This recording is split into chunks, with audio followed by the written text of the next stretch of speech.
ანგარიშის ზარი, იმიტომ რომ რატომ არ არსებობდნენ შიშიმობილები, ზუსტად იმიტომ არ არსებობდნენ, რომ იყვნენ დიდი ზომის დაწესებულებებში. ერთი მეორის ტანსაცმელები ისე ეცვათ იქ ადამიანებს, რომ ზომებიც არ იყო გარჩეული. ასე მიხედავს ეს კიდევ 21-ე საუკუნეში სახელმწიფო. ევა შაშიაშვილი სასახლის ღობის საქმეზე დაკავებული 46 წლის ქალის შველას ითხოვს.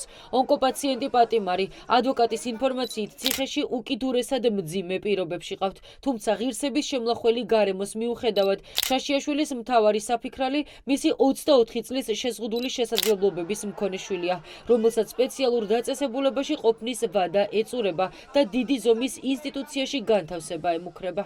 შვილი ამჟამად იმყოფება სამკურნალო დაწესებულებაში, სადაც ვადა ფაქტიურად ამოწურულია მისი ყოფნის.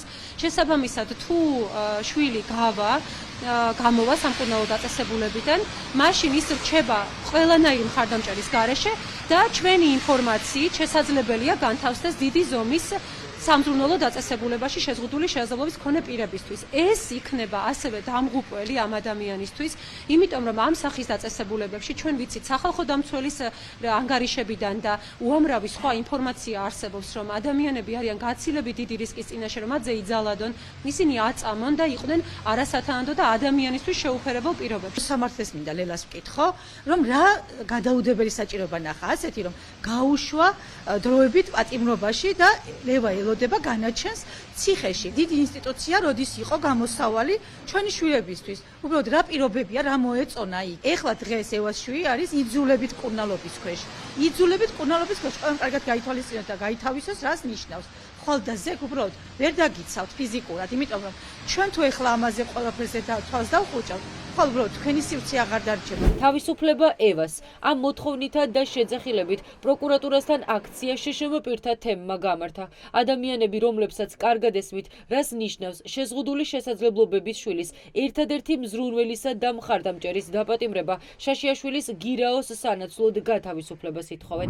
ჩემთვის როგორც შეზღუდული შესაძლებლობის მქონე მოზარდის მშობლისთვის ძალიან კარგადაა ნაცნობი ის თუ რამდენად მნიშვნელოვანია მშობლის მზრუნველობა ასეთ დროს.